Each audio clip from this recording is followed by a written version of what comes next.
All right, what's up, everybody? Welcome to Live from the Hag Purple Friday podcast. As always, um, first we're going to just get started with everybody wants to talk about the Ravens beating the Bengals. Um, Look, I'll say this right now. I think they mentioned at the end of the game, as much as they talk about, I meant to grab a screenshot. I'm not sure who sent it in the chat, but somebody sent a screenshot of what the announcers, who everybody picked for the game. I think all five people said Bengals. Yep. All five of them said Bengals, and the Ravens won. And it's been like that for what at least 3 years since Burrow's been there. It's been like that. And I'm glad. I don't know which one who said it, which announcer it was during the game that said it, but he was like, Lamar is now 7-1 against the Bengals since he's been in the league. When Lamar plays against the Bengals, he beats them every time. I don't even think Flacco had that good of a record against the Bengals. Flacco might have been like 50-50. I feel like he would win a game and then lose a game. Like, I don't even think Flacco had that good of a record against Cincinnati. Lamar is almost like he plays the Bengals, like, whatever. I don't care. If Lamar is on, he's going to beat him. Yeah. So, for the first half, you could see they struggled a little, starting a little bit of struggles from last week. But then they picked it up in the second half a lot. I kind of wanted to see more Gus in the game than we did, because I felt like when he was in there, he was getting his yards. Like he was getting some yardage in that game. I did like the fact though that Lamar spread the ball, or he had like 8 different receivers. I think they said at one point it was like everybody had at least a catch. It was like 8 guys that everybody had at least a catch. Nelson Aguilar led the team with 63 yards in that touchdown. That touchdown, by the way, was like I'll say this: Mike Preston, for anybody who listens to 105.7, the fan of Baltimore Sun, gave a glowing report for Lamar Jackson. He gave him an A, almost gave him an A+. Wow. He was like, the throws that Lamar was making in this game, he wasn't making last year. They're like, even Lamar, like even in 2019 Lamar, he's like, Lamar wasn't making those kind of throws. Like the throws that Lamar was making in this game, he wasn't doing last year. So you can clearly see Monken having influence, even where how Lamar is throwing mechanics, T. Martin as well, having an impact on where he's throwing the football, where he's placing the ball. I mean, what Nelson Aguilar pretty much ran a fade route and he just threw it. It didn't matter where the DB was. Nelson Aguilar was the only one that was going to be able to make a play on that ball. Now he did almost drop it. It was it wasn't a firm catch. But for all things considered, he came down with it. Did a little dance in the end zone. So I was happy for Nelson there. And Lamar, I think they said I don't think he finished with this rating at the end of the game, but they said I think he was like at 159 passer rating at one point going into the fourth quarter, was almost near perfect. Like he was. There was a point in the first half, I think Lamar had only missed one completion. It was like he was like 9 for 10 or something like that. Like before he started like he was on, like he was like he got Odell Beckham got 3 catches before he went down. Mark Andrews got he got 5 catches, so they got him involved. Zay got 4 with 62, obviously that big one, that 52-yard gain that game. But I'll actually show that one real quick. Just to mention, as we talked about last week, about having bad relationships in the past affecting how you feel about new ones, right? Not trusting the current person you're with because you've been hurt before. And that's what Lamar was. But they had mentioned, so I pulled this obviously from Ryan Mink on Twitter or whatever.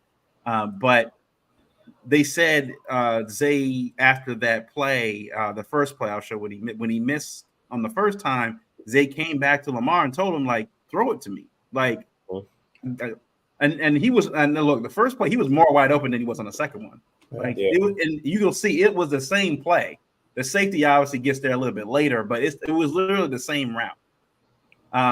He missed him the first time, but then he goes to Lamar apparently after that and like, throw it to me. And Zay comes, a phenomenal catch. Phenomenal catch. Let me just pull that up real quick. See if I can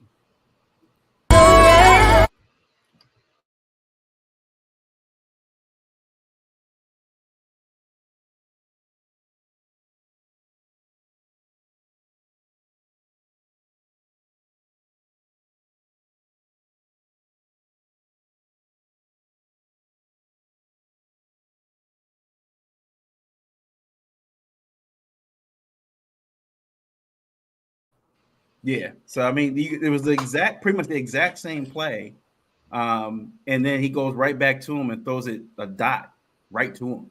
Lamar fitting it right there in the in the pot in the breadbasket, as they say. So he looked a lot as we talked before we got on the show about Deshaun Watson not feeling comfortable in his offense. Lamar appears to be, at least throughout that's definitely the second half of that game, getting more comfortable in this Monken offense. I'm not sure what the percentage was, but they did mention they threw the ball a lot more, like a lot past 20, 30 yards in this game than they did against the Texans. Like they're starting to open it up a lot more. And I think we've talked about that before. Like it was going to take a few weeks for them to start working some things into this offense. But if Lamar's hitting passes like that, Andrew's coming back for his first game after dealing with his injury. We got some good news on Odell that his is more of a day-to-day thing, and he could potentially, I don't think he'll be back this week, but coming up. But when you got guys like Nelson stepping up, Duvernay got involved at the end of the game with some jet sweep stuff, critical downs, getting first downs on those like 4th and 2s and stuff like that to end the football game. I like what I'm seeing. I like what I'm seeing on this offense. Jadeveon Clowney getting the sack. They said he's been the best defensive lineman.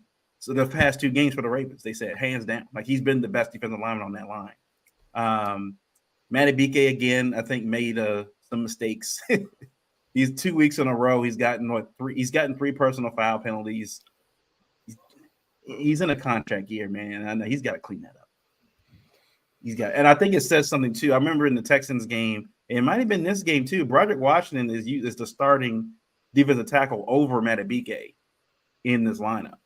So I thought that was a very interesting. Usually, I mean, Madubuike clearly was the better guy last year. So obviously, the Ravens feel more confident in Broderick, I guess, with this defense right now, or at least Mike McDonald does. Darius Washington played well. Sad to hear he's on IR right now, so he's out for at least 4 or 5 weeks. But all in all, look, Rocky Sin made a phenomenal play in the end zone, stripping that ball away. That was a touchdown. They did a phenomenal job there. I think Jamar Chase in the game finished with 5 catches for 31 yards. Now, T. Higgins, of course, had 8 catches for 89. That man's making a case for himself. Like he's not going to be a Bengal next year. He's going to get paid somewhere. They say he's like a tight end that can run like a wide receiver. Like he's a big dude. He's like 6'4", 6'5". And Darius Washington, of course, was the unlucky one to have him on that play. And Darius only being 5'9". I was like, yeah, that was a lost cause. But they played a tough Bengals team that's the division rival they play against. But I feel like even though the score was 3 points away, I don't think I ever felt that the Ravens were out of control in this game. I think they let some big plays go. Don't be wrong. I think they definitely let some plays go. Geno Stone not going for 6. They did the all 22 and was like, he had the space. Like there were some Bengals players downfield, but I think I can't remember. I think it was Darius Washington and maybe Kyle Hamilton were jumping up in the field because they were like, "Yo, I know you're not like super fast, but it's like 5 of us. We got a convoy, man. Like whoever comes in here, we're just gonna knock them down. Like just go." I think he was just tired. I think he was caught up in the moment. I think he was like, "Oh man, I don't know if that's his first interception in the NFL, in his first pro interception. I think it might be. I'm not sure, but I think he got caught in the moment and didn't really realize what was going on, and then just ran out of bounds. It was like, I don't want to drop the ball. I'm gonna fumble it. I'm gonna go out of bounds. So it's like, even Marlon Humphrey tweeted like, "Dog, like you gotta go for 6, man." Luckily, the Ravens on that drive, to get a touchdown. So. But yeah, all in all, for my take, I thought the Ravens played a phenomenal football game. Like I said, it was closer. We expected it to be close to divisional game, but I think the score shows it a lot closer than what it actually was. Yeah, I 100% agree. Like the score may have been 27-24, but it didn't feel like that most of the time. I think in this game, defensively, it was a phenomenal half. Pretty much the whole game, even though, we let some plays go towards the back end. But I think that was expected with, some of our cornerback depth and things like that. I think for the task that Darius Washington was charged with. I think he did a hell of a job still, and for just overall for the group defensively, the DB room. I mean, Jamar Chase with 31 yards. Like, I mean, one of those guys are going to get numbers, whether it's Jamar Chase, T. Higgins, or Tyler Boyd. And the fact that they, Mike McDonald game planned and somehow almost basically eliminated Jamar Chase from the game with all of those targets that he got. It's not like, he had 5 catches, I think, but he had a ton of targets and they just were not having it. So I was like very, very, very impressed with that performance, especially like you said, Miles, that Rocky Sin play. Like, that was, outside of the Zay play, that was probably my second most excited. I was the most excited for that play. Like, that play got me super hyped. I think it was probably a third down in the end zone at that. And Jamar Chase, we've seen it time and time again. That same play, he's coming down with that ball like 95% of the time. So for Rock to just step in there at a game where he probably played the most, between this week and last week, he made a hell of a play. He ripped it right out of his hands. So that was awesome to see.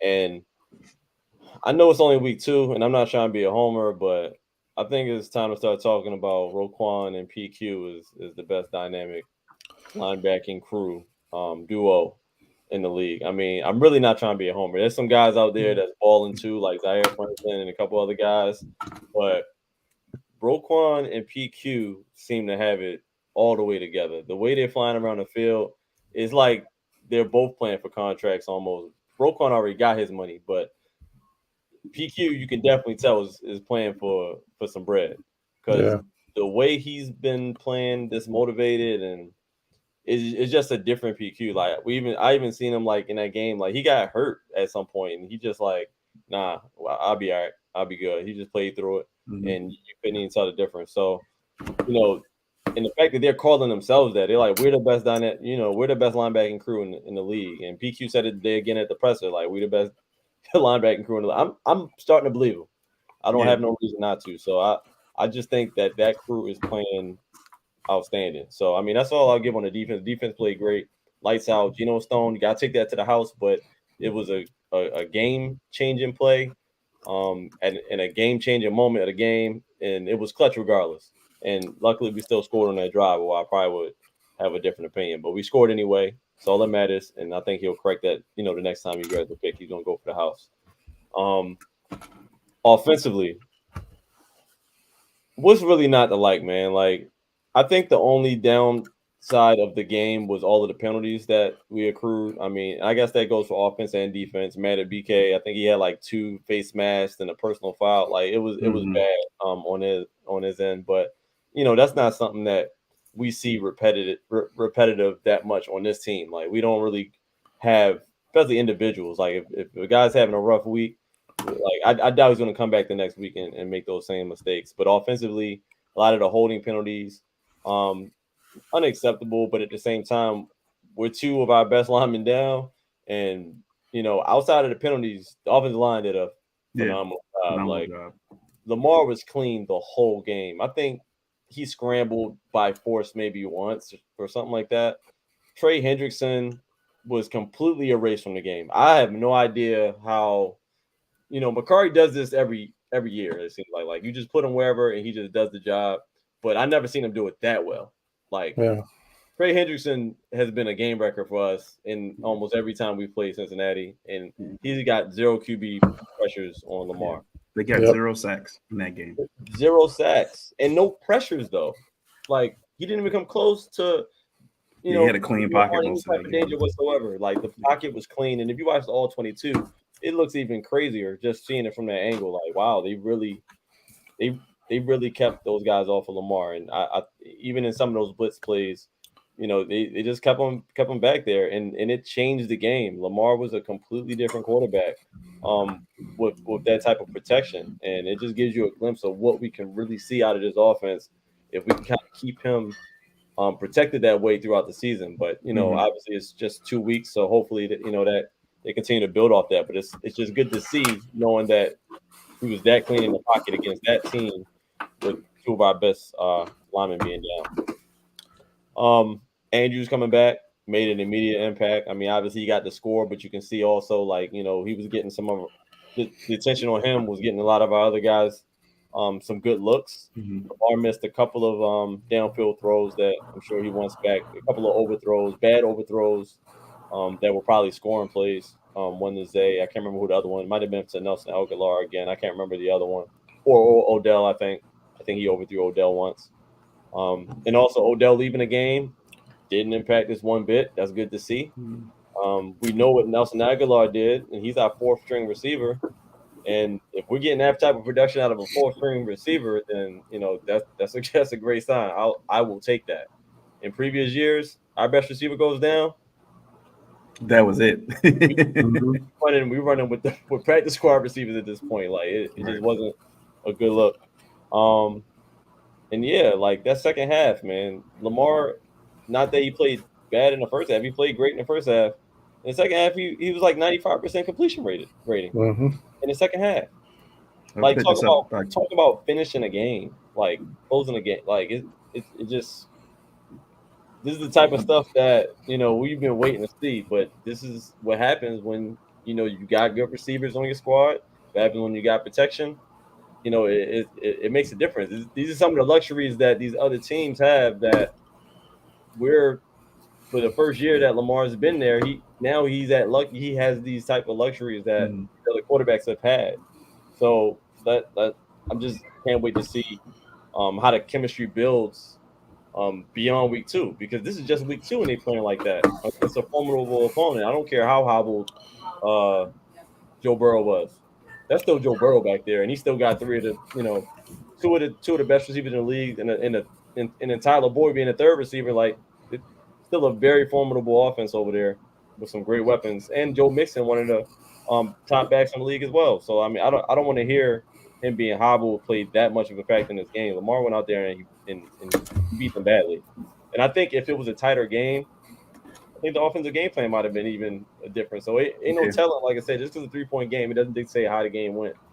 But that's like my overall take on everything. I This game was like an A. I don't have any negatives. The only negatives to me was the penalties. Everybody stepped up. Just can't wait to get our starters back. Just based on seeing this is like, and we have depth. So like once we get We our don't have guys, Marlon back yet. We haven't even seen we the haven't even defense of Marlon Humphrey yet. we haven't right. We're down. We were down 6 guys, and then Yeah. you add Odell that went out And they early in didn't that play like game. it Like though. Yeah. it's just a good, thing. It's just a good sign for what's to come. And I'll show it, this comment by Corey. I didn't know this. Lamar apparently has a 76 oh completion yeah, percentage on a year, Yeah. through 2 yeah, games. on the 2 games. That's insane. Yeah, That's insane. that's what happens when you can protect them, and when you got receivers that can catch the ball, they're running routes. I mean, they running. I mean, they're running for like they did exactly what he was supposed to do in that play. That was straight communication. Like, yo, this is the look I'm getting. Like, I need you to trust me with this play. Nelson He said, "I'm Aguilar. beating my guy. I'm beating my guy every time." Like just Nelson Aguilar. He not only did Lamar have perfect placement on that, but he had to like give it some extra juice just so he can kind yeah, of run and under he yeah. saved 2 to 3 yards of the sideline because he knew like he's giving Lamar that area to throw the ball. A lot of times receivers are running up the sideline, don't give the Yeah. quarterback any room to throw the ball because the route is not crispy enough. He gave him the exact amount of yards that he needed so that he can break off of the DB and make that play over the catch. That's a difficult catch. He almost dropped it, but that's a difficult catch to make no matter who you are, coming straight over the top of your head. One shoulder is one thing, the other shoulder, but coming straight over here is one of the most difficult catches to make in the league. So yeah, man, shout out to the boys, man. They did their thing. They had that special teams blunder. That's probably the one sore spot, but it was a terrible officiated game in my opinion as well. But we came out with the dub, and so you can ask for it. Yeah.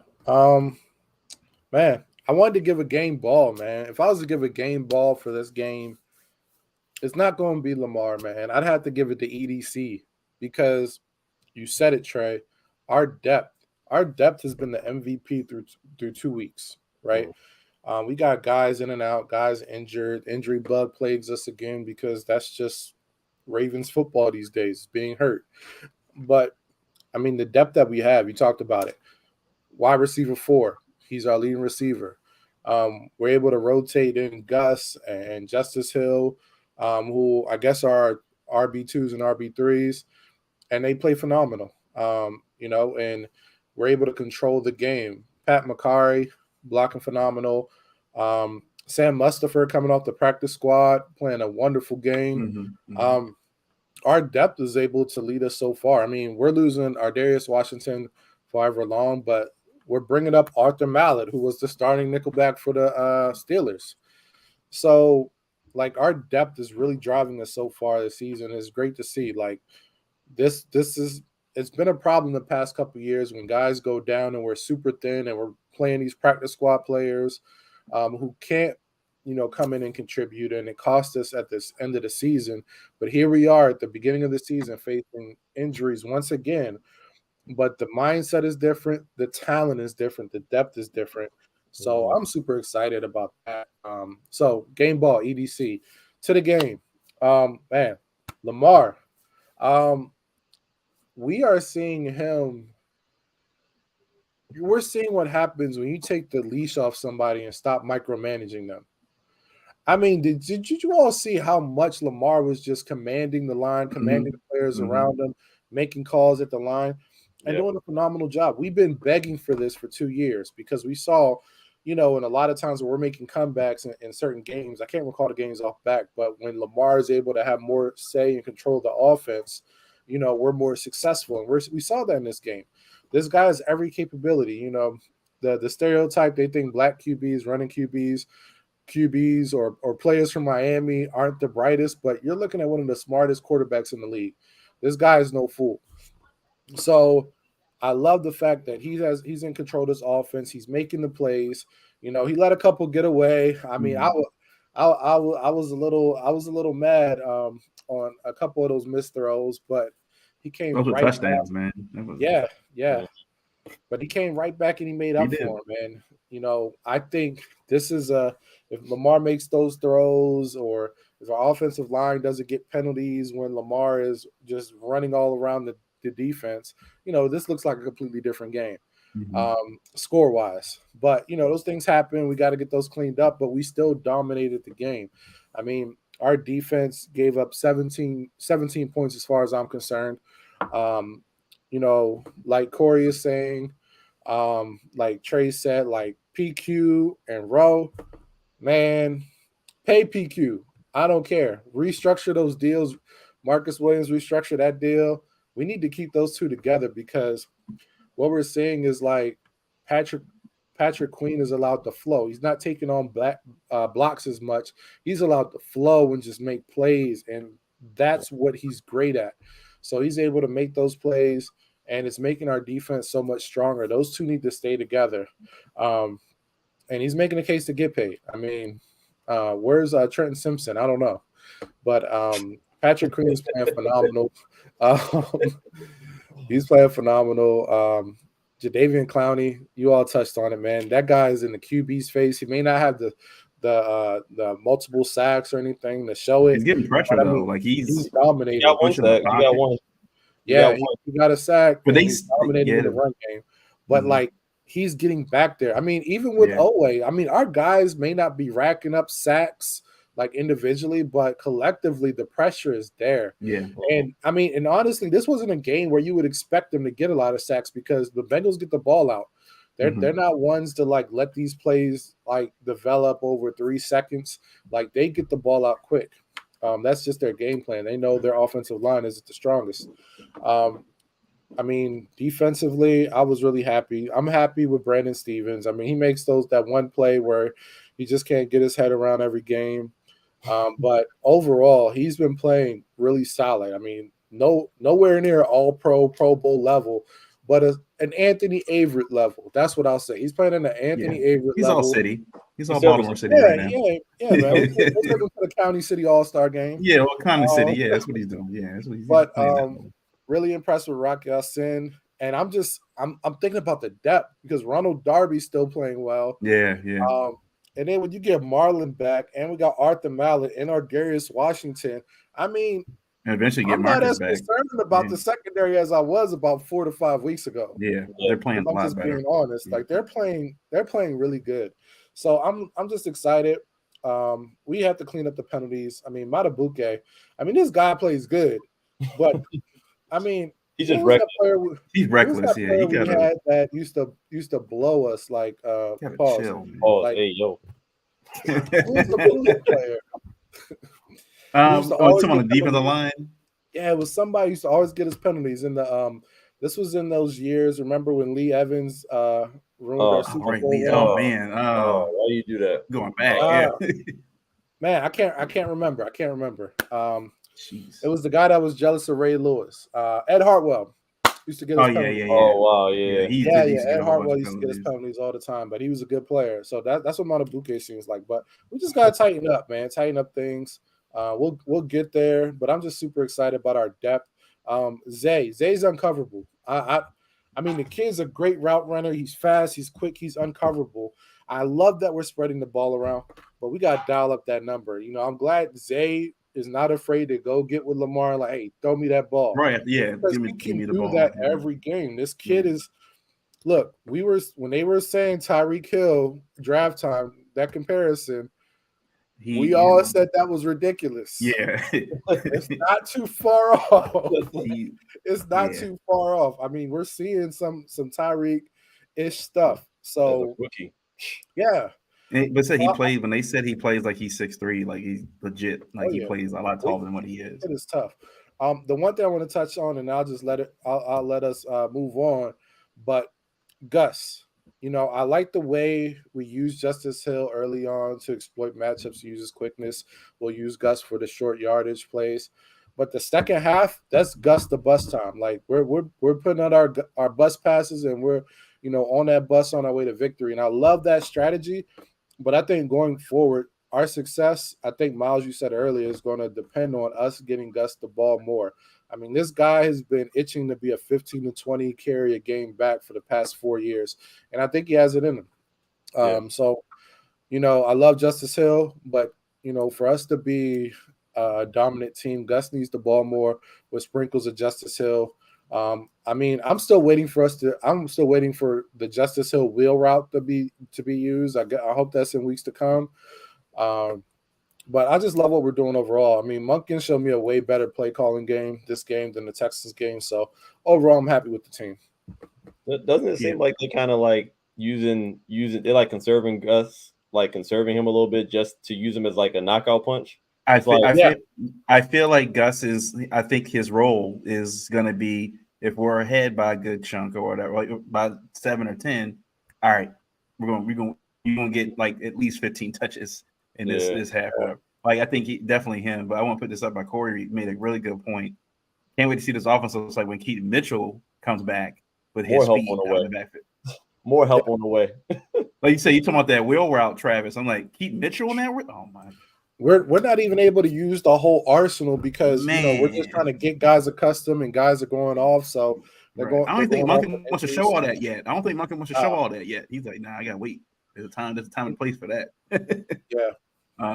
Also, this was a good point by Corey as well. He's like when Ryan Clark talked about when they talk about Lamar, and they always criticize him about like he's not throwing for the yards and all that other stuff. Like he's not throwing 350 or 400. You know, he threw 237 in this game, and they were like, "Well, he's not throwing for the yards. He's not doing this. He's not doing that." And like, it's not about how he's doing it; it's the fact that he's winning. Right. Y'all complain about how he wins. Like Floyd, remember towards the end of Floyd's career, like, oh, Floyd's not necessarily knocking guys out. He doesn't have to. He's playing defense. He's wearing the guys out. He gets some nice good shots in. He wins the boxing match. It worked every time. Mm-hmm. Lamar knows how to like it. I think so much people get so caught up in fantasy numbers, and you're not throwing 350, you're not doing all this and stuff like that. But Lamar, like you guys said, there were a couple runs in that game where they got called back for holding penalties. The Ravens are probably winning this game by 17, to be honest with you, if some of those runs don't get called back. Because I mean, they were driving down the field and those drives got killed because the offense got a holding penalty on it. Mm-hmm. If those aren't holding penalties, like the Ravens are in the red zone majority of the game. Yeah. Like, I mean, let's be real. Agreed. But also the thing about those sentiments, we don't throw the ball a lot. Like even with our offense being successful, 33 attempts is Yeah, it's not nothing a lot. compared to some of these other teams. Like 33 Yeah. attempts is the new 22 attempts. Yeah.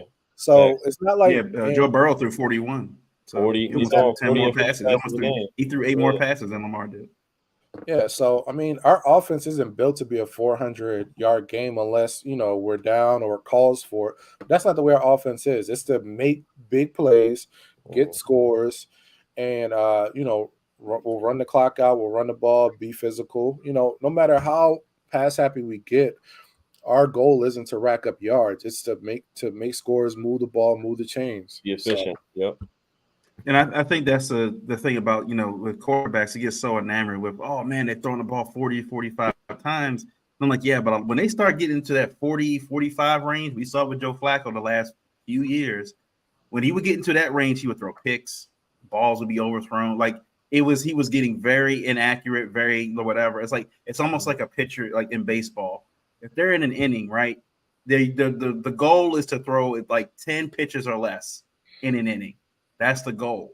Once you start creeping towards that 20 pitch count or whatever, and you're still in the same inning, after a while, throwing balls over the middle, guys are just cranking or whatever like that. So, and the goal is too, like with Lyle Lamar's playing, like you don't have to throw strikes every time.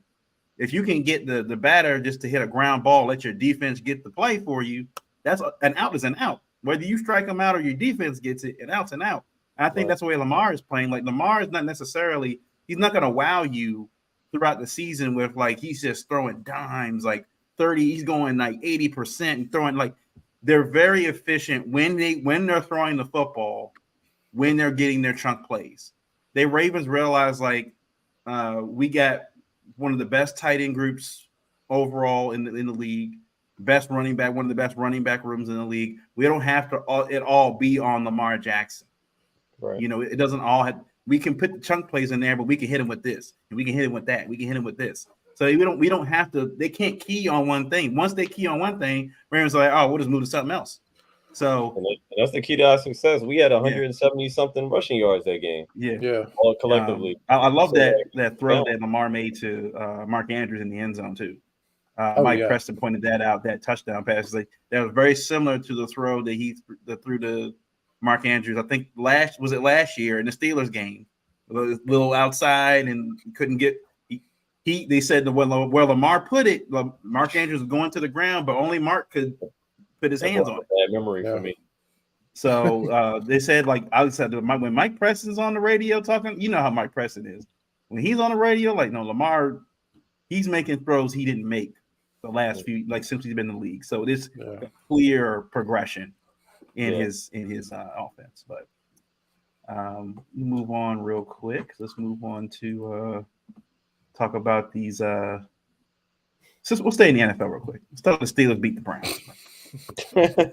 I mean, it's a rival. They played each other, so we got to talk about it. It was an ugly game. It was fumbles everywhere. Deshaun Watson was getting personal fouls. He was putting his hands on people where he shouldn't be putting his hands on people, as usual. Again, it's obviously the somber note. Nick Chubb getting his leg crushed. It was bad. I understand why they didn't show it on TV, like because the way his leg bent like that. Like whenever you see somebody's leg is straight up like that, and their sort of body goes perpendicular, and the leg is like I was like, leg was just stuck in his foot was just stuck into the ground. It's stuck in it's like it got driven into the ground and just stuck there. I wanted to get your guys before we get to the rest of the game, your take on. A lot of people were killing Minkah Fitzpatrick, saying that was a dirty hit, and he was going low. And I think in the moment, because he got hurt, everybody was like, "Oh, it's dirty. It was a dirty hit." But with Nick Chubb, because of how powerful his legs are and everything else, it's like one of those things where a lot of running backs get hit low. It's not like it was a Nick Chubb thing. That's just what happens. A lot of guys get hit low. Now he didn't know his leg was going to be stuck in the ground like that. I think he was going under to flip him over or whatever. Leg got stuck under him, and that's what happened. A lot of people were saying that when Nick Chubb went out, like I think he felt like a little bit guilty about what had happened. I think he came back in the game and then left again because he was hurt. So, just what did you guys think it was dirty, or do you think it was just like, hey, that was just a I routine? I didn't think it was dirty. I mean, I guess I can see why people would say that, but I think that was more of an emotional take, like you said, like at the time. But at the end of the day, like that's Nick Chubb. Like he's probably like top two backs in the league. I mean, if you really talk Most about consistent like running back since he's been in the league. running backs, like Yeah. Nick Chubb does this week in, week out. And he's not a small dude. Like that dude is built solid. Like if you see him running at you, like the most ways he's tackled is by his legs. Like By his people legs, aren't going straight up head to head with Nick Chubb like that. More than likely they're chopping his legs, usually in open space. But there it was a goal line situation. Like Minka Fitzpatrick is a DB. It's not like he's some big dude who had an alternative way of hitting this guy. Nah, Nick Chubb's running at you, and he wasn't down. So the goal is to get you down, and so you cannot score these points. Mm-hmm. So, like you said, I think it was just a freak accident. I mean, it was really kind of textbook tackle in that situation when we were talking about him trying to score a touchdown. But like I said earlier, it seems like his cleats just kind of got stuck right in the ground right there, and for whatever reason, there was no give whatsoever on the field, and his knee unfortunately paid the price for it. But I don't think Minko was dirty in that. I just think it's just one of them things. I do feel bad for both parties. I mean, I feel terrible for Nick Chubb. Obviously, his season is over, and to my knowledge, that was the same knee that he had surgically repaired, where he tore like 3 major ligaments in it before. So obviously that's not a good sign. His career is definitely in jeopardy. Yeah, for sure. And it's a shame because, like I said, I mean, he's our division rival, but we don't want to see that happen to nobody in the league, no matter who you are. I like Nick Chubb. I was a fan of Nick Chubb, man. Yeah, absolutely. Fan, like how he played. Absolutely, he don't even talk. He just do his job. I mean, he runs it up and he gets out of there. And he's been putting up with that organization for a minute.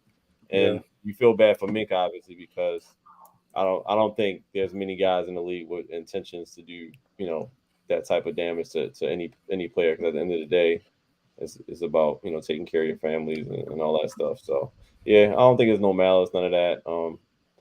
Yeah, just thoughts and prayers with Nick, man.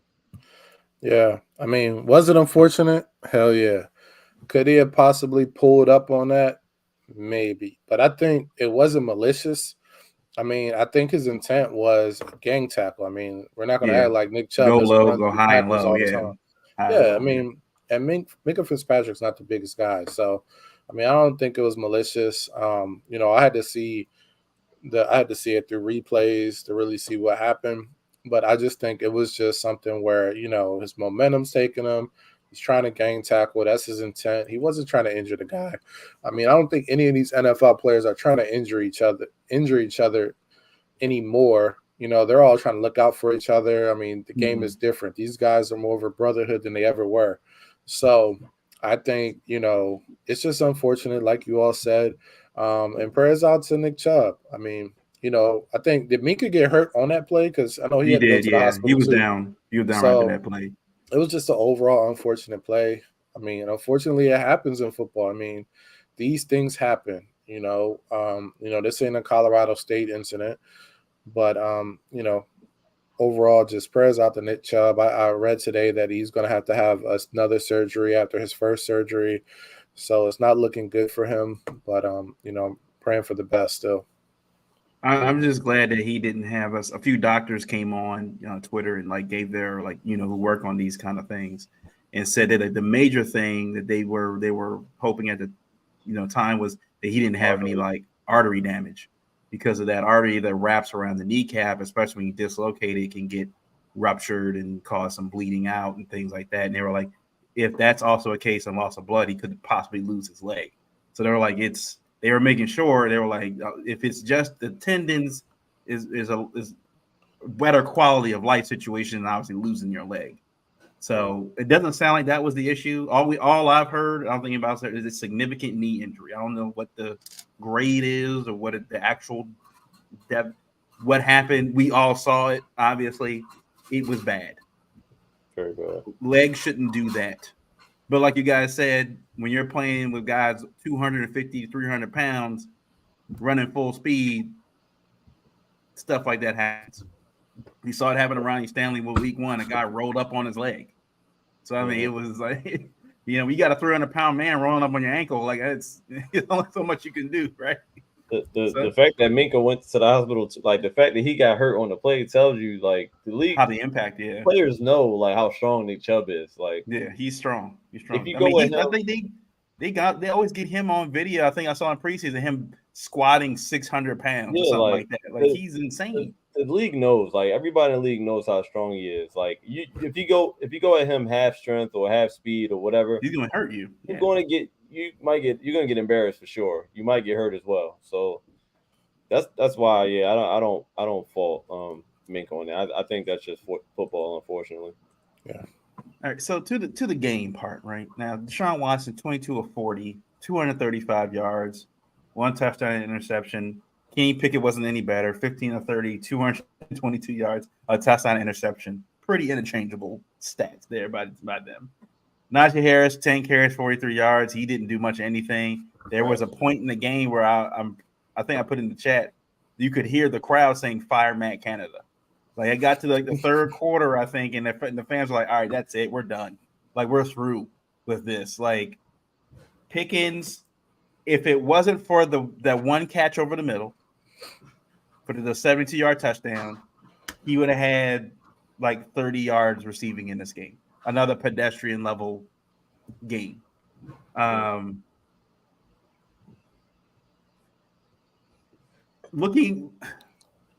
start with the defense for the Steelers. When I saw Cameron Hayward go down, he was out, and then I think they lost another guy. That front four, TJ Watt and Alex Highsmith, were destroying that Bengals offensive line. Oh my God. You saw that right tackle in the fourth quarter after a while was just like, all right, man, he's like, I'll take some false starts, but TJ Watt is killing me out here. He is killing me. They didn't fix And of course, on the game-winning play, Alex Highsmith comes from around the left side, strip sack, TJ Watt picks it up, fumble, touchdown. They were a two-man wrecking crew in that game. Alex Highsmith, look, I think has been getting better as the last couple of years have gone on. Him on the other side of TJ Watt is like it was from a football standpoint, it was a phenomenal performance by those two. They did a phenomenal job. Amari Cooper appears to be the only receiver for the Browns right now. He was the only one catching the football. David Njoku did have one good play in the game. But I think the story of the game is, I think if Deshaun Watson had played a better game, I don't think this is close. Like, the Browns ran the ball better. They threw the ball better for the most part. Like, it was just that Deshaun Watson just looked. Here we are in week 2, right? You had a whole off season. You had preseason. He played in 2 preseason games, I think. Yep. He doesn't look any better than he did last year. He just doesn't. I know it's only week 2, but we saw what happened with Lamar and the Bengals. Lamar looks like he's gotten better. He's gotten better with this. Everybody kind of expected Deshaun Watson with the whole offseason, and now you had training camp, you had preseason to be with the Browns offense and working all through this.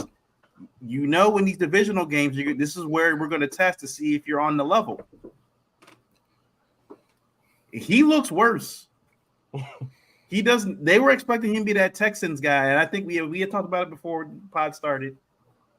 I think some of the chants from the crowd as he walks into the stadium and he sees the signs, perv, and all this other stuff going around. I'm pretty sure the players are chirping at him, about the stuff that he did off the field.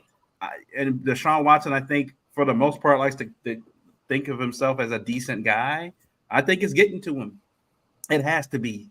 He doesn't look like he's in his right. Like, he just doesn't. There were a few times during that game where they're like, why don't a couple where we saw week 1 where Lamar didn't run. Deshaun Watson did the same thing. there were several plays where Deshaun could have just tucked it in, gone, and just gotten the yards and survived for the next play, but he didn't. He ran around looking for the play downfield. He ended up getting sacked, getting the ball tipped or whatever. He got 2 personal fouls for face masks, which I don't think I've ever seen a quarterback get 2 personal fouls for face masking in a game. And I think it was like back-to-back drives. It was like that one drive, they punt, they get the ball back, and he did it again the very next drive. I was like, come on.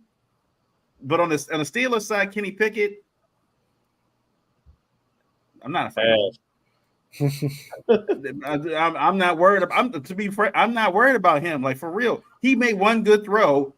You know what it reminds me of? It reminds me of the Tebow throw against the Steelers in the playoffs. Wild card.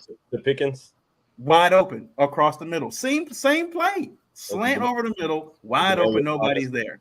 Everybody's like, "Oh man, Tebow's the greatest quarterback ever. He beat the Steelers in the playoffs." Tebow was trash. Kenny Pickett made a wide open throw over the middle to Kenny Pickett, and Kenny Pickett did the rest.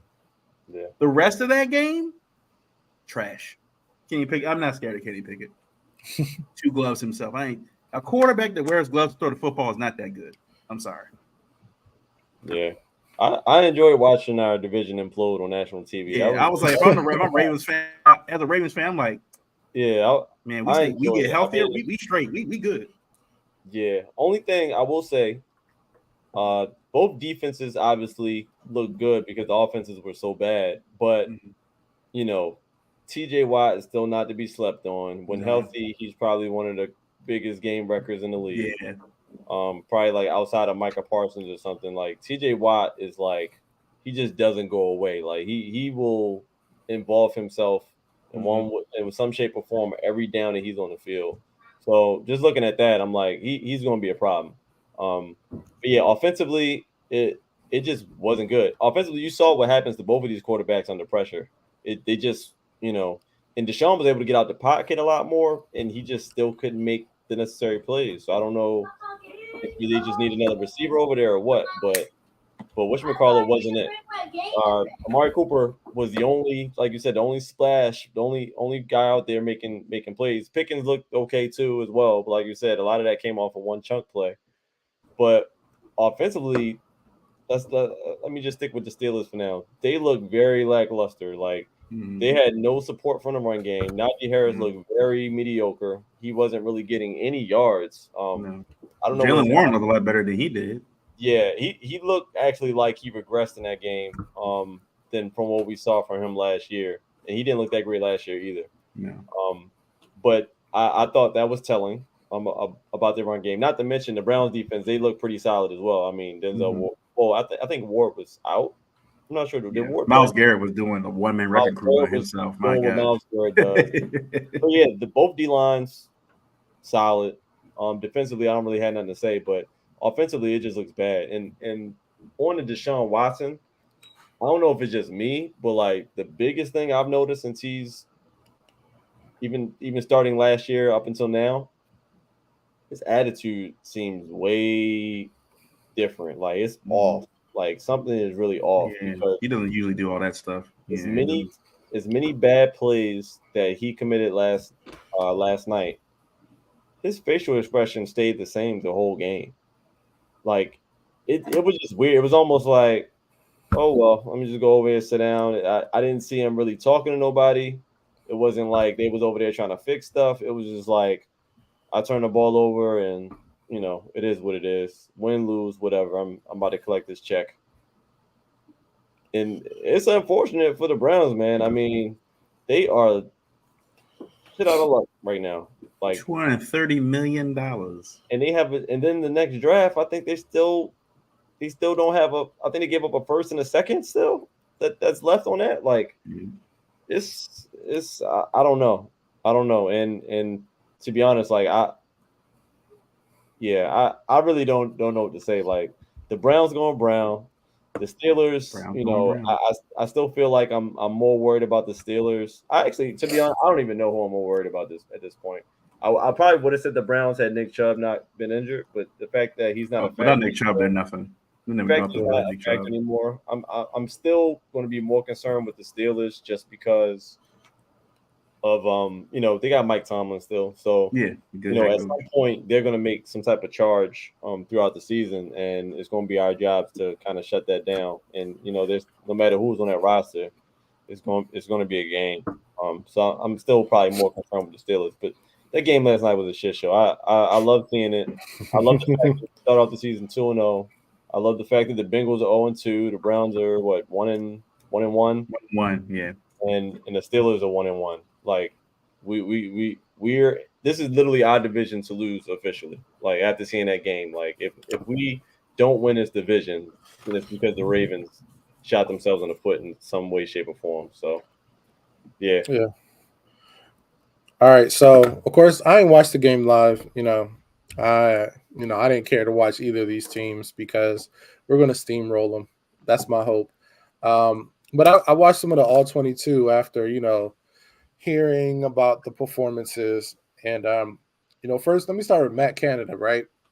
I don't know how this guy is the offensive coordinator in NFL. He sucked at LSU, he sucked at Maryland. This guy just sucks. And I remember a year ago we were talking about coaching and not a lot of black offensive coordinators.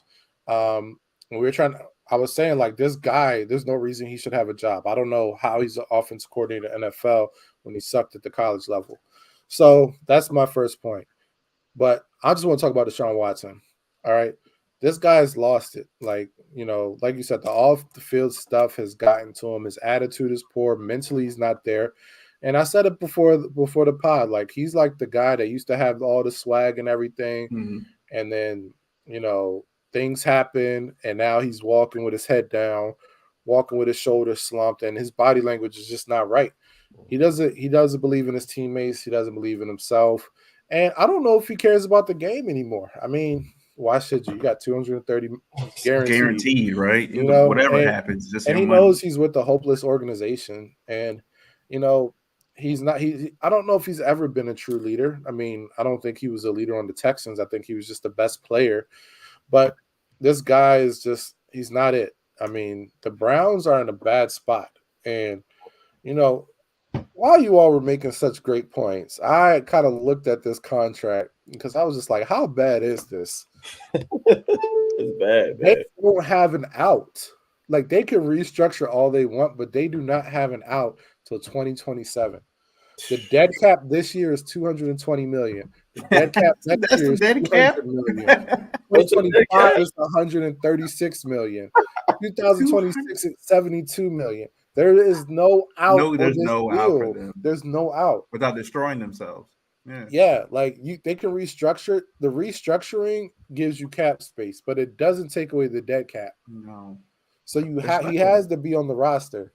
So and the draft picks are going to destroy them. Yeah. That needs a first, second round pick. So all you can do is just hope that something clicks because they don't have an out. And unfortunately, this is a big case of the Browns browning on another level. This is top tier Browns browning. So, it's our division. They sent 3 first-round draft picks for Deshaun Watson. So they had last year's, this year's, and next year's. And the 4th round pick is the starting running back for the Texans, and he's pretty good, Dameon Pierce. You could have had Dameon Pierce and Nick Chubb in the backfield. Yeah, and you need Dameon Pierce right now. Now you need Dameon Pierce right now. Yeah. I think a lot of it too. I don't know what the vibe in the locker room is, but I'm pretty sure when they signed him, look, a lot of those guys got daughters, they got wives, they got sisters, moms. You come on there and being like you over here just sexually assaulting women and stuff. It's like I don't know what the vibe is in that locker room for real. Like he could be isolated. Like they really only talk during practice. That's what it seems I would like. wonder, like, if he got hit, if the other players even pick him up at this point, they'd be like, keep his ass on the field. Like, I don't even know if they really like him, to be honest with you. Yeah. Like they said, it's one thing when you're in college and some of those guys do that kind of stuff. It is what it is. But in the pro games, a lot of these guys have families of their own. And especially when they get daughters and they have wives and stuff, and it's like, they have their own situations where their mom could have been a victim of sexual assault. sister, what like they have very different experiences, and you got a guy in the locker room making $230 million, and he's over here just can't keep his hands to himself. Yeah. So, I don't know what the vibe is in that locker room, but I had a question. Yeah. With everything the way it looks right now, with Deshaun, Nick Chubb, and just the Browns organization, how soon before Myles Garrett makes a trade request? There's an out in his contract after this year. I just looked at it on Sport Track. That. I think he'd There's an out. Yeah, if this is the first year he has this out, like coming up. Yeah, if I don't the know Browns, the exact. I'd do it. If I were the Browns, I'd do it for the simple fact that that's the only way we're going to get picks. Yeah, that's the only way we're going to be able to get quality players in the draft. Is we got to be able to trade. We're going to have to trade our next best player, and that's Myles Garrett. That's it. Like, yeah. If they don't really have an option. Yeah. If they lose like their next 3 or 4 games, I think that's something they better start consider by week 8, right? Trading them away. Yeah, because you're not playing to win anymore at that point. Like at that point, you got to play for next year, and they're gonna have to do everything possible because, like we were talking about, they're missing picks. Like they're missing big time picks in the next couple drafts, so they're gonna have to start their draft a little earlier than most. Right? Yeah, their draft strategy a little bit earlier than they expected to, but either way, based on that game, I ain't afraid of nobody. Yeah, I think the Ravens can. I think this, like you said, is the Ravens division to lose, and it is what it is. But let's move on to Colorado, going 3-0, beating Colorado State, 10 p.m. game.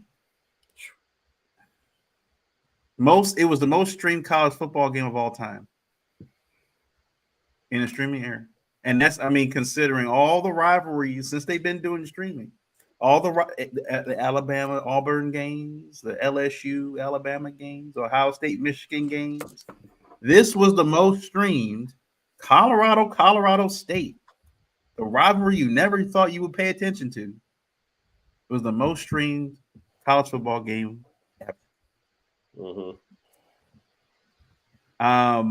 It was a game I think we all said that the Colorado was going to blow them out. It was definitely a tighter game than we expected. Look, I'll give Colorado State a lot of props. They had some players on that team. The wide receiver Horton for them, he was making plays. He was making phenomenal plays out there. The quarterback is pretty good. It went back and forth. That first half felt like you went to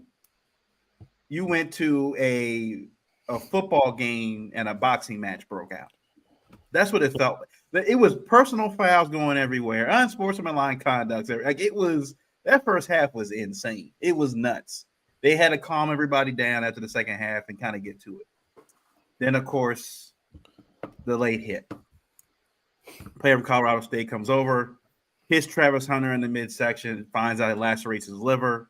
He's out for the next 4 games. I feel real bad for him because he's going to miss Oregon and USC. These were going to be those games for him that he could put on his film for his draft stock. These were going to be those games. They were like, you come from Jackson State. I know you're a two-way player. I know you beat Nebraska. I know you beat TCU, but we're going against USC. Caleb Williams, who was a Heisman Trophy winner last year, in Oregon.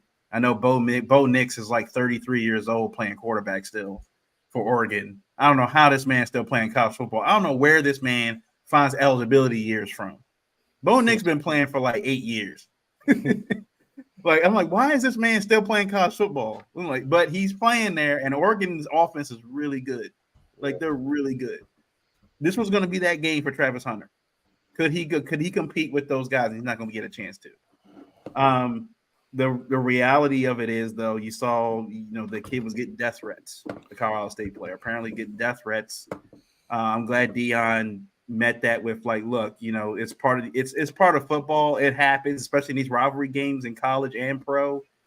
Guys get hit in the moment, and then I'm pretty sure a lot of times after the game they feel like, oh man, I should have done that. I should have made that hit. You feel at the after the moment is over, it's gone and stuff. But look, because of gambling and everything else that's involved now, I guarantee you some people probably made futures bets for that Oregon game, for that USC game, expecting Travis Hunter to be playing in them, and now they're mad because they're probably going to lose money on that game. Sending death threats to a 20-year-old over a football game.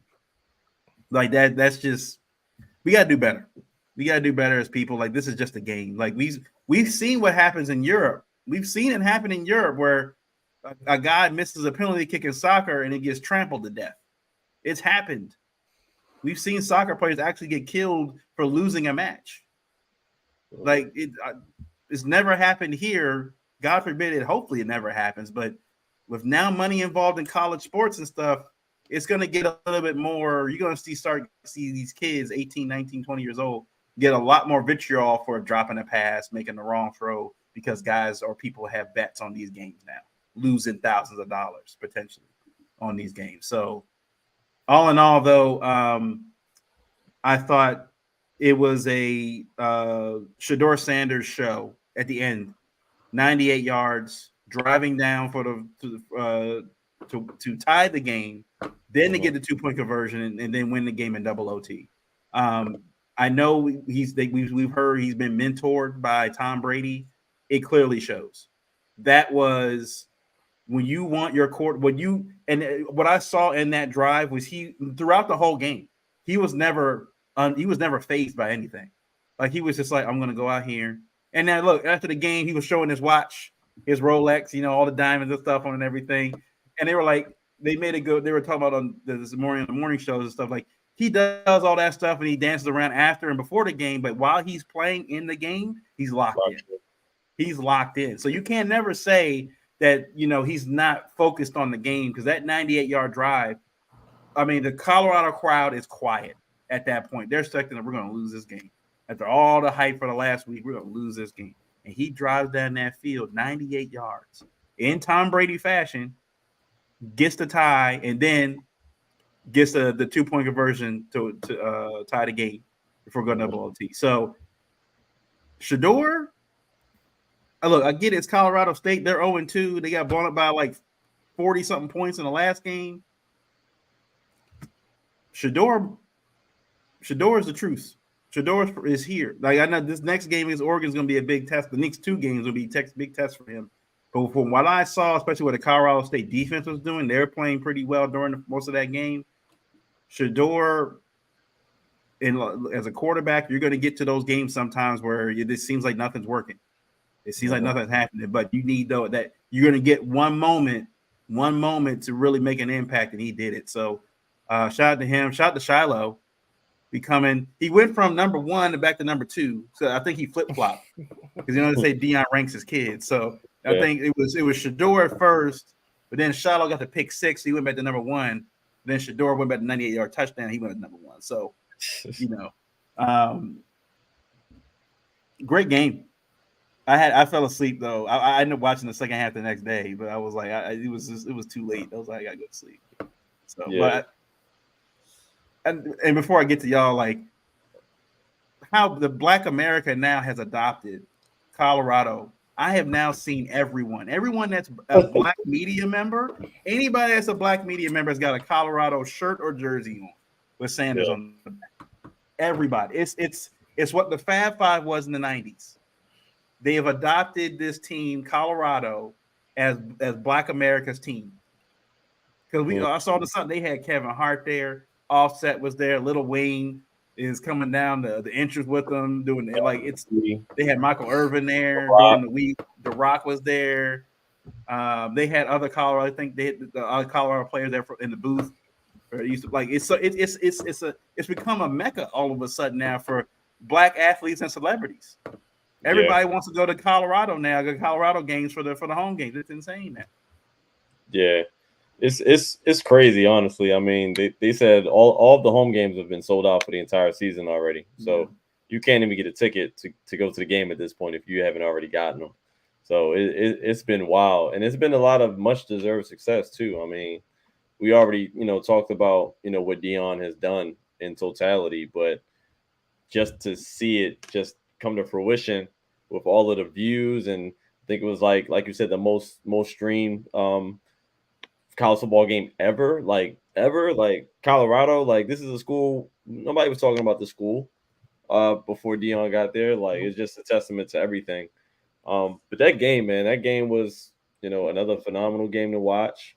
Another game where they had to kind of like fight through adversity, which I'm sure they're kind of sick of doing that, but Yeah. it's just showing you a little bit more of what you get with those players individually, because what we saw from Shador was like something super special. Like the fact that he, made the plays when he needed to make those plays. Granted, they do have to stop starting off so slow, because I think that's going to bite them in the butt if they keep starting off games like that.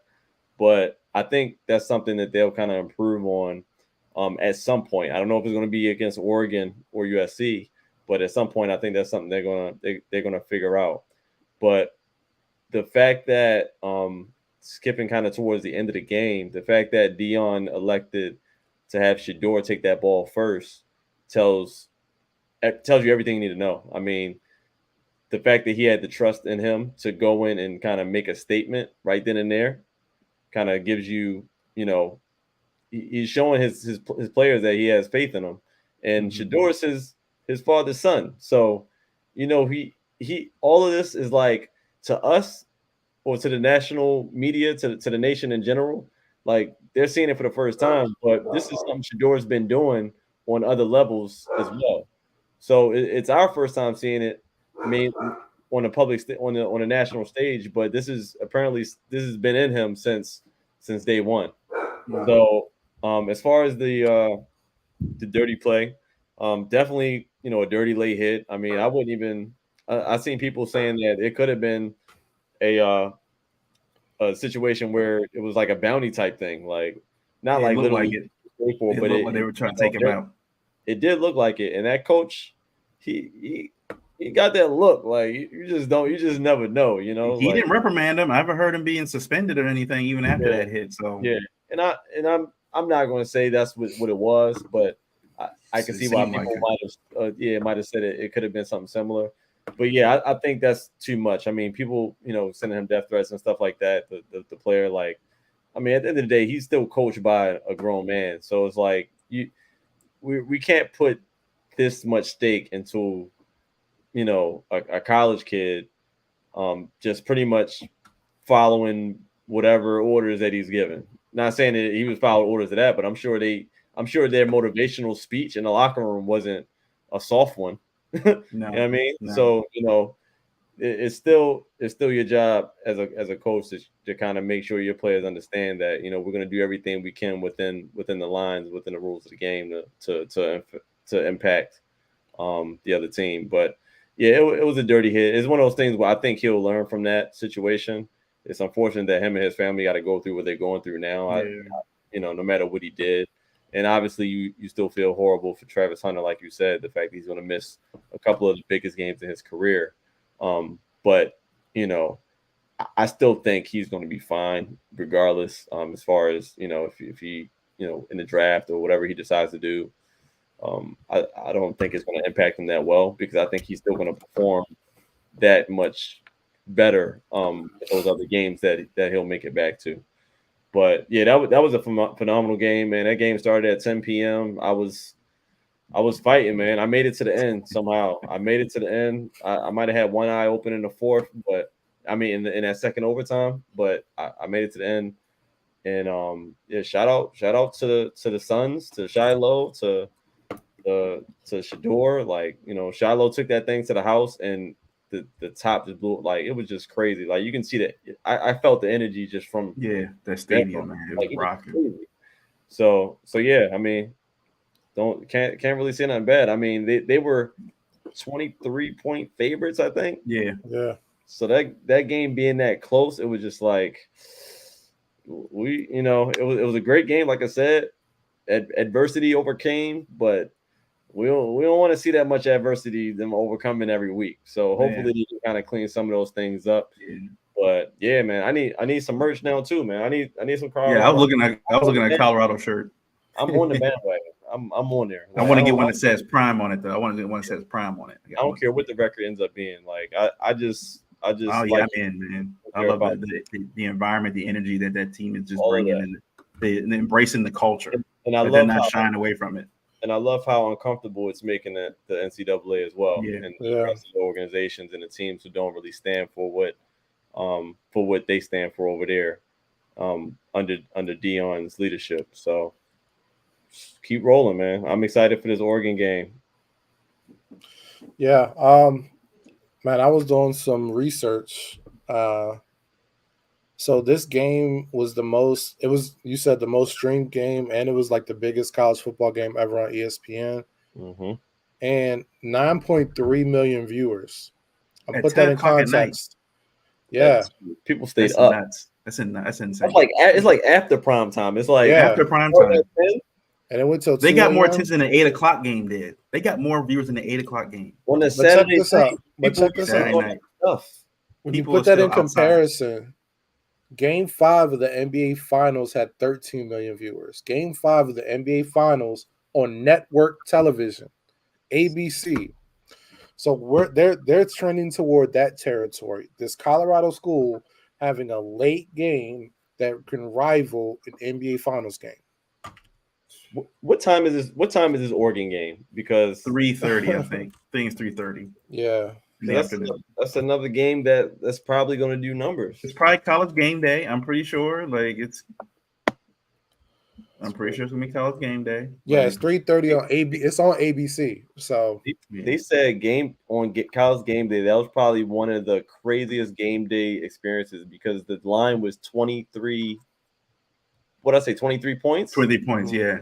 So they were like, "This is like the largest line that we've traveled to a school, right? To do a game day at, right? Like that's usually a waste of a trip. Like we're not going to do game day at a school where we know they're about to blow out the opponent. That just tells you what's going on, man. It's crazy. Yeah, but I mean, they did their thing. I think they got too amped for that game. There was just so much. Yeah, there's a lot going on. You know, it was honestly a trap game. You know, they were on this big high, and it was hard for them to like overcome a lot of stuff. And then everything that happened with Travis right there and that bull, like it shook them. But I had faith that they were going to rally. Like I was up with you, Trey. Like one eye open. Me and my wife were fighting over the remote because she was trying to watch her show. But I said, no, we watch the Colorado. She's like, you sleep. I think you go to sleep. I'm about to take it. And we were fighting for the remote.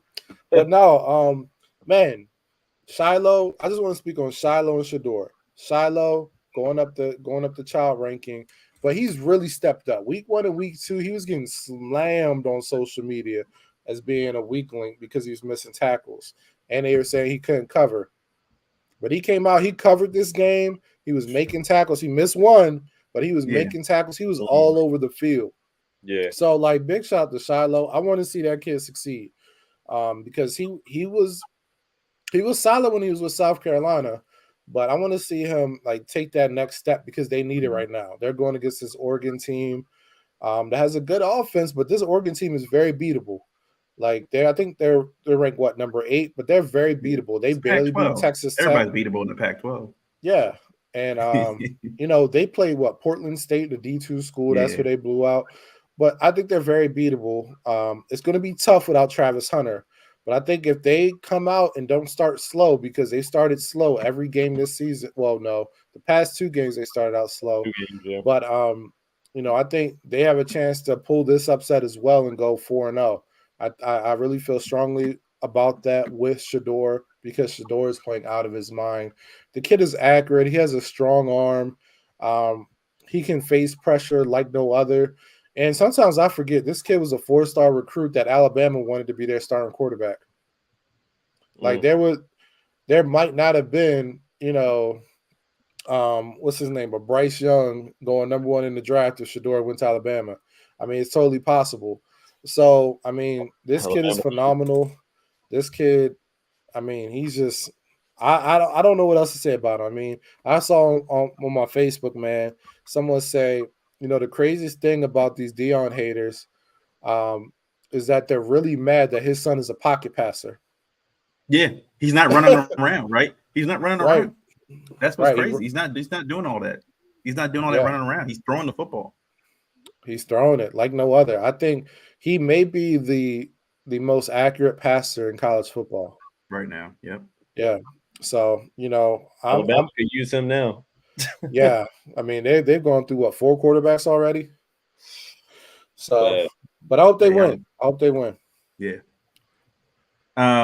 Just you guys talking about viewership. So the Tennessee Tennessee played Florida.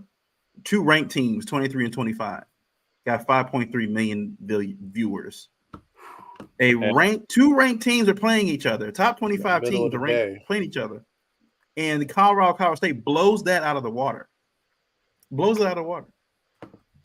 And Corey just put this up. Apparently, Fox and ESPN are now in a bidding war to host Colorado multiple times this year. So apparently, I just did some digging real quick.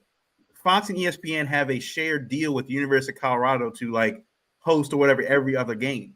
But because of how popular the games are now, they're willing to pay extra money to get the slot each week. Do you know the money, the amount? It's all. They haven't said what the amount is. It's got to be crazy. I haven't heard. I'm pretty sure it's a stupid amount of money. I'm pretty sure it's almost like dangerous now. Like I'm pretty sure it's a stupid amount of money. Dangerous mob territory. Like what's going on behind the scenes? Behind all this money, man? Like it's just this is ridiculous. Like it's.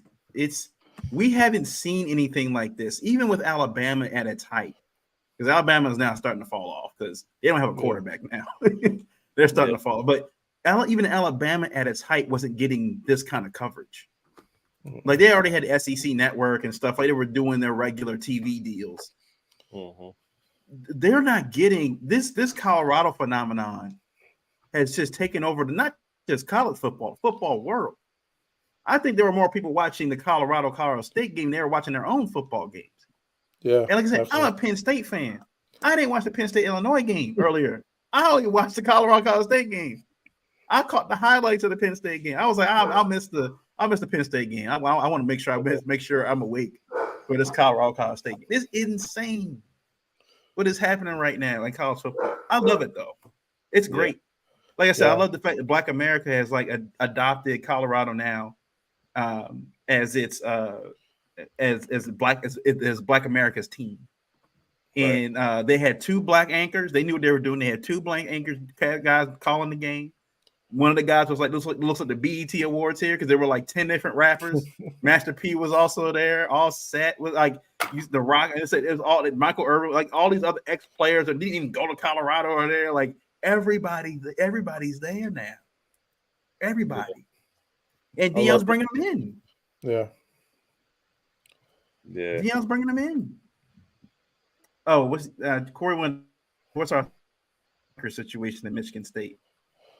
I know he's being getting fired for cause. Apparently, that's what it sounds like, and they're going to get ready to. He's going to be out of his multi-million-dollar contract that he has at Michigan State. I'm not sure about the details of the sexual harassment or whatever it is going on there. I don't know. I don't know really enough. Like, I got nothing. It's still real cloudy around there. Like they haven't really released too much information about what's going on, like what the allegations are. I don't know. I don't know. I mean, if he did that, he gotta go. He's saying it's some other stuff. Probably he's saying it's more the political or racial. I don't know. Again, I don't know until more information comes out about what's actually happening. Mm-hmm. Also, apparently, I just came across my thing. The Bears just fired their defensive coordinator. Apparently, there's some serious allegations. Oh, I thought the post I saw, it said he resigned to focus on his health. So was that just the cop apparently that's a fire? No, apparently the rumor is the FBI raided his house. He got child porn. That had to be it. That's the only way they raided. That's what I'm hearing. They said it's. Oh, so now his mental health is messed up. Got it. Okay. Yeah. I got you. You got caught. Now your mental health going crazy. Got it. Yeah, but it sounds like it's pretty bad. That's crazy. That is crazy. Yeah. Oh, I don't know if this is true, but now they're saying Charles Peanut Tim is an FBI agent now, right? You guys know that, right? Yeah, he left the NFL to become an FBI agent. I heard something like that several years ago. Yeah. Oh, I'm looking on Twitter right now. Apparently, Peanut Tillman is who told the Chicago front office. Yeah. Whoa. Give him the heads up, like, hey, I just want to give you a little, common courtesy that we come to get your boy.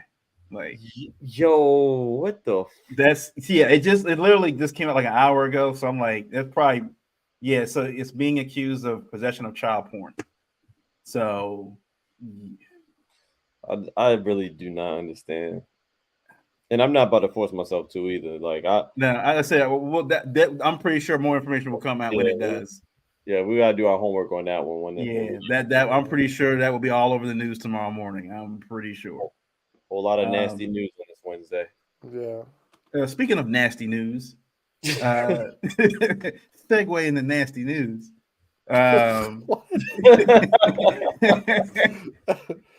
Oh, Miles. Can I break news real quick? Yeah, go ahead. Go ahead. See that too. The Rams just traded Cam Akers to the Vikings. Oh, for a swap of draft picks. Oh, wow. Okay. I guess they didn't like Madison that much. I knew something was up because he was a scratch last week. I'm like, what? Why? He's healthy. I think they probably wanted Kareem Hunt, but he went to the Browns. So Cam swapping. Who's their running back now? Madison. Rams? They have another guy. I can't remember his name.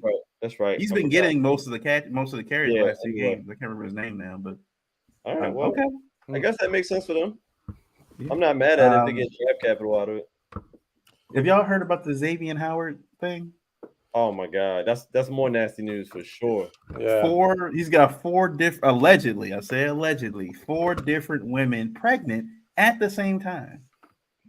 I seen no text messages, man. Yeah, I heard that's I saw the yeah, it was bad. Nasty work, man. Go get an abortion. He told him go get an abortion. It was like, what? How much you need?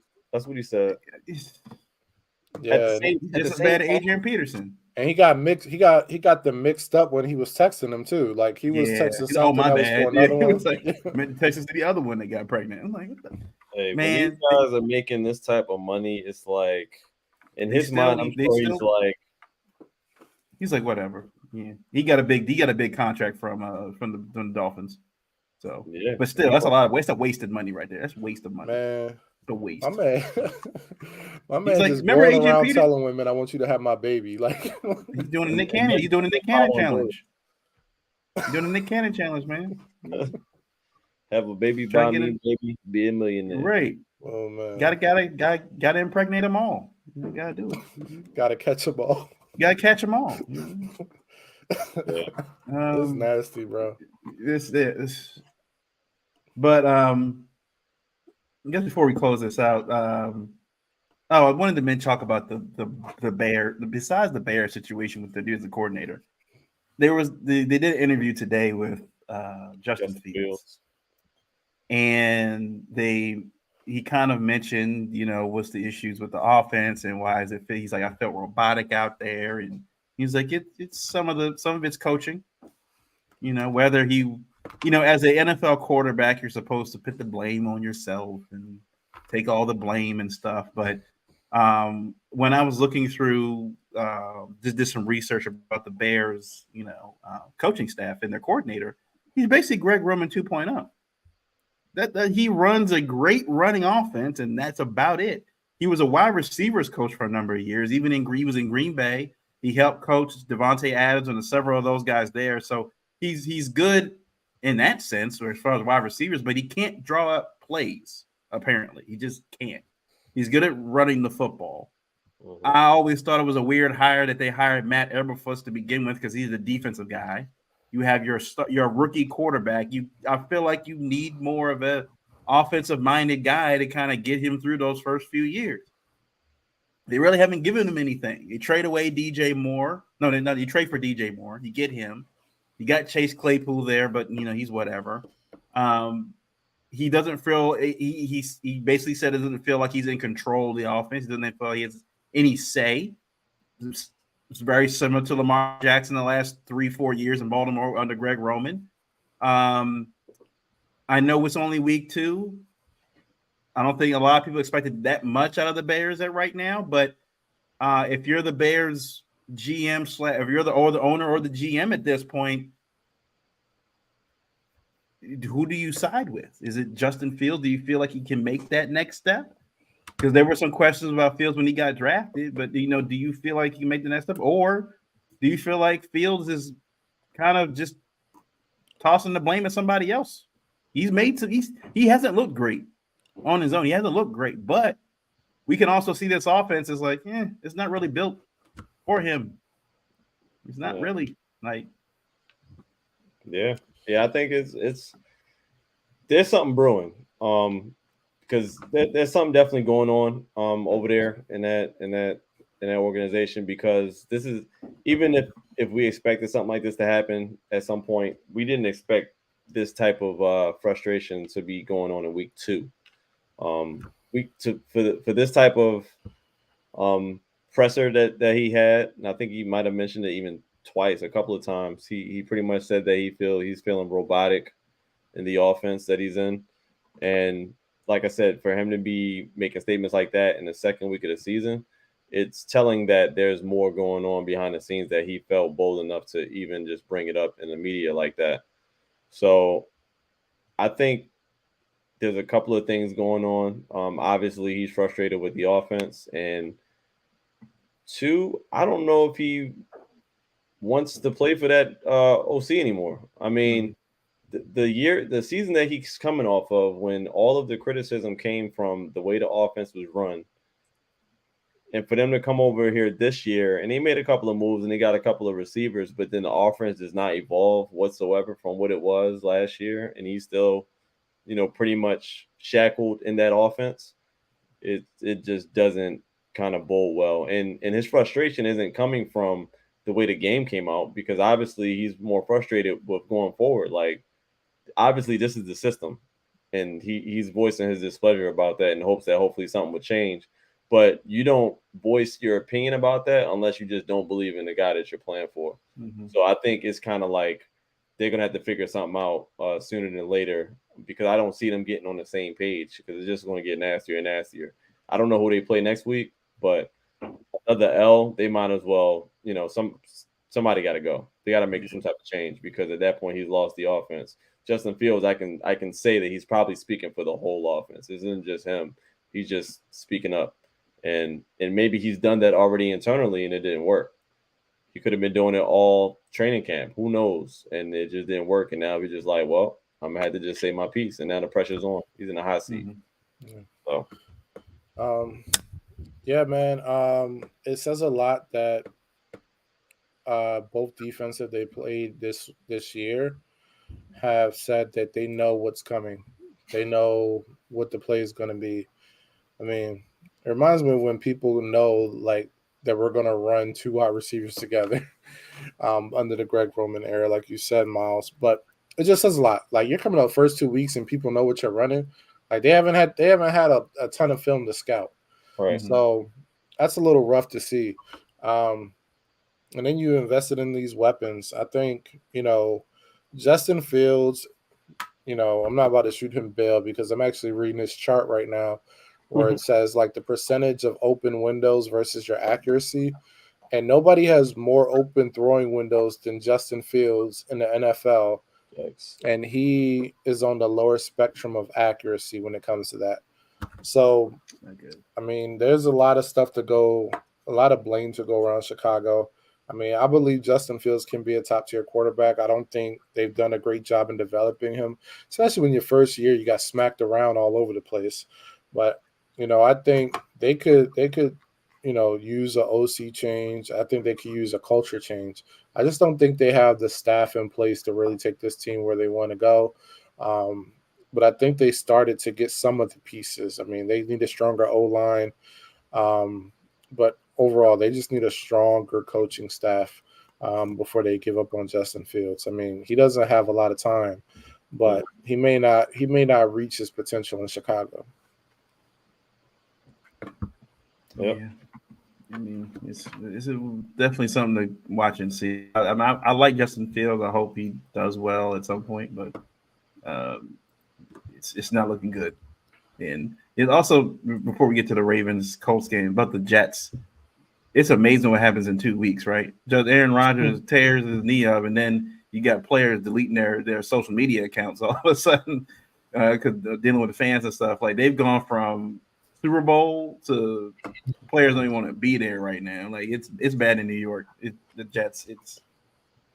That's what happens when you put all your money on one player. You put everything on one guy, and it's the players you can see. I think after they losing to the Jets, after getting beat up by the Cowboys the way they did, I think they were like, "Yeah, this is we in trouble." Yeah, you're done.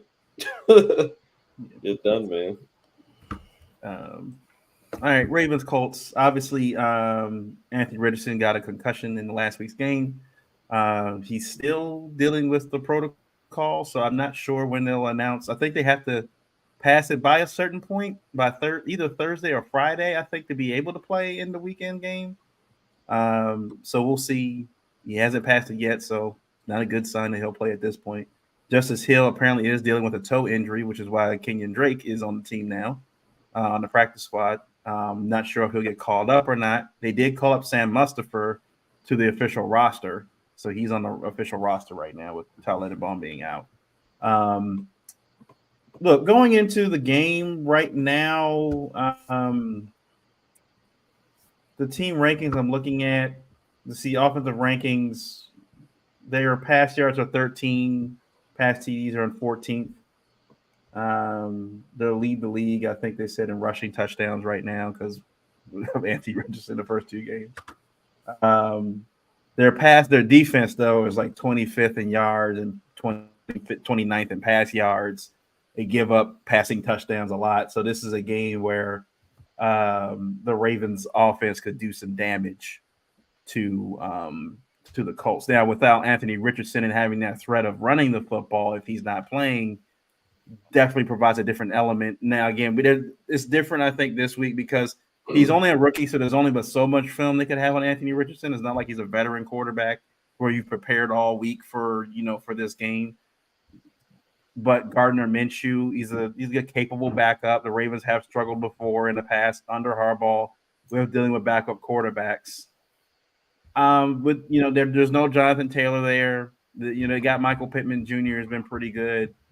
But they're playing at home. I think if this was at maybe in Indianapolis, maybe it'd be a little bit of a tougher game in the Dome.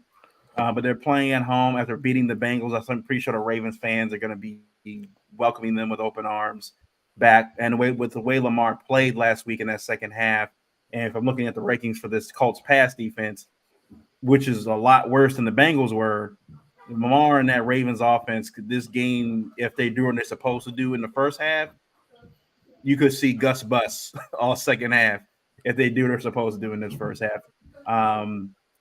Marlon, I think he's still out. I don't think he's practicing. Now he's not even limited right now. I saw Dafe Owe is also dealing with an ankle. So, but again, we talked about the depth, right, for this team is even if they miss a guy, they got guys. We saw, was it Robinson got a few snaps out there in this game against the Bengals.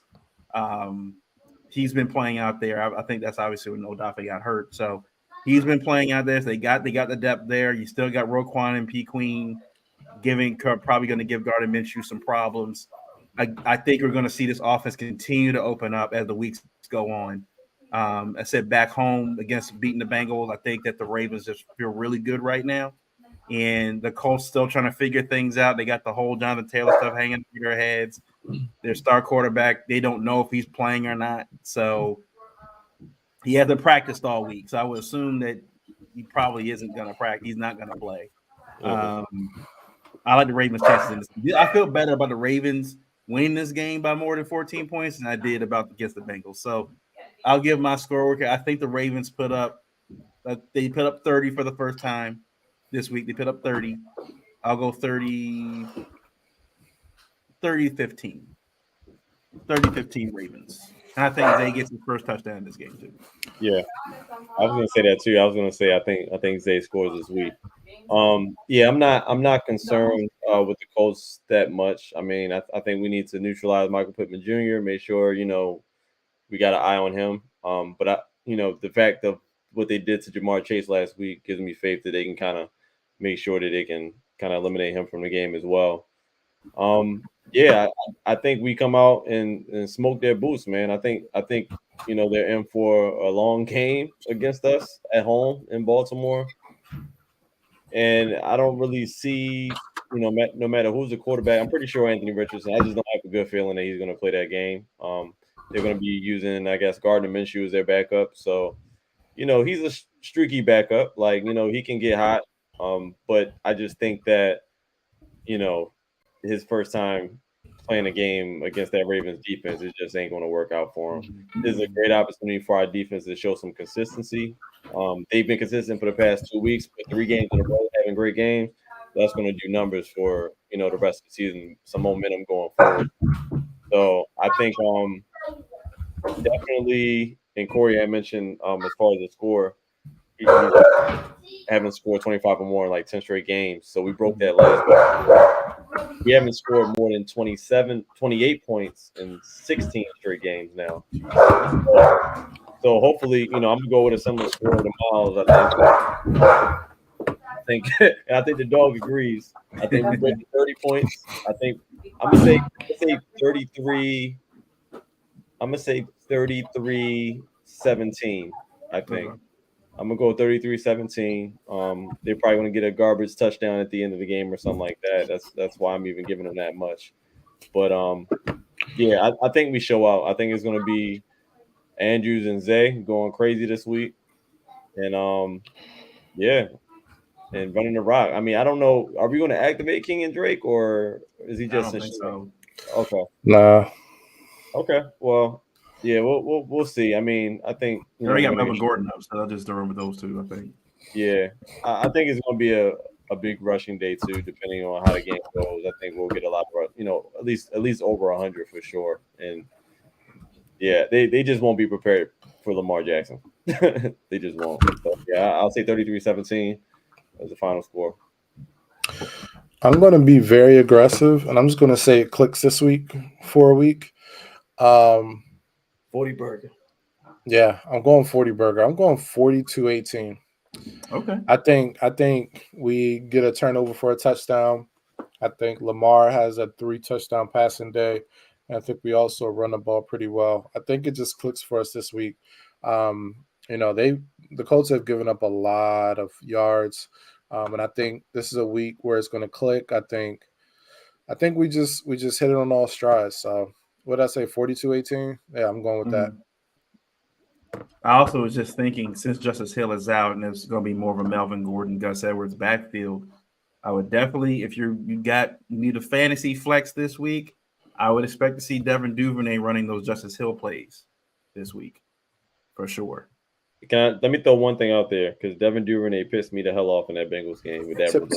Oh yeah, talk about that. Yeah, real quick. The second one was a little bit better, but that first one pissed me off. I don't know what that was, but he got killed, because right now his stock is a little bit down for me in my book.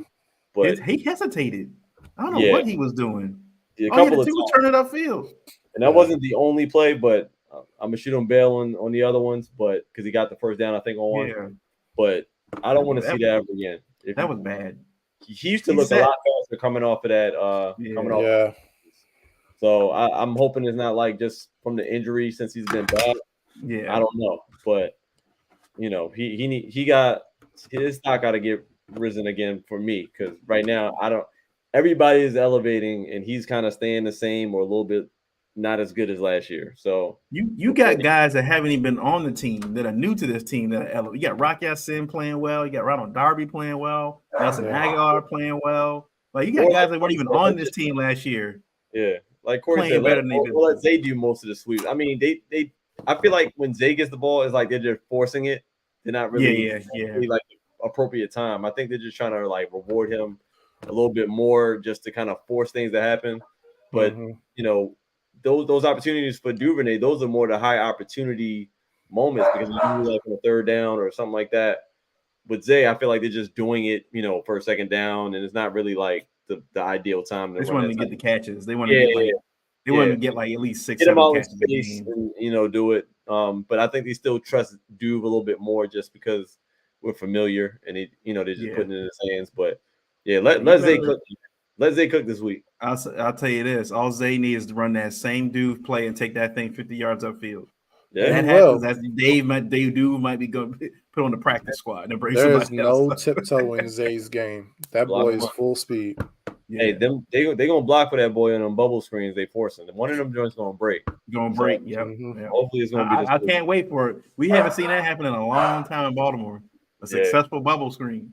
I'm excited to see it. So and hopefully not after 80-yard, 50-yard bomb. Like right. It went straight to back. Come on. Right. Come on. Right, that man was gassed. Like you know how Madden they be like on the just like that he was done. Like don't give him the ball. Like more gas from flexing on the DB after he got up. Like he probably then they had Zay. They were like they had Zay run 50 yards for the first down in that catch, and they run another 20 yards on the bubble screen. Right, because you count all the yards up, he had to run around the dodge. Like that man was gassed. He was kind of reward him, so I respect it though. But I'm fast, but I got lungs, man. I ain't got running with I think I got like a battery I'm running with. I got lungs. Yeah. He young. They don't care about that. They're like, go ahead, young boy. Yeah. So all right, yeah. Hoping the Ravens blow it out, make it a lot easier this week to watch. So big with football week. You know, Ravens play at home against the Colts. The Orioles are still doing their thing. Hope we can lock up the division soon, and then we got Oregon against Colorado. So big football weekend. Should be fun games to watch. But thanks guys for listening. And we'll catch you guys next week. Peace.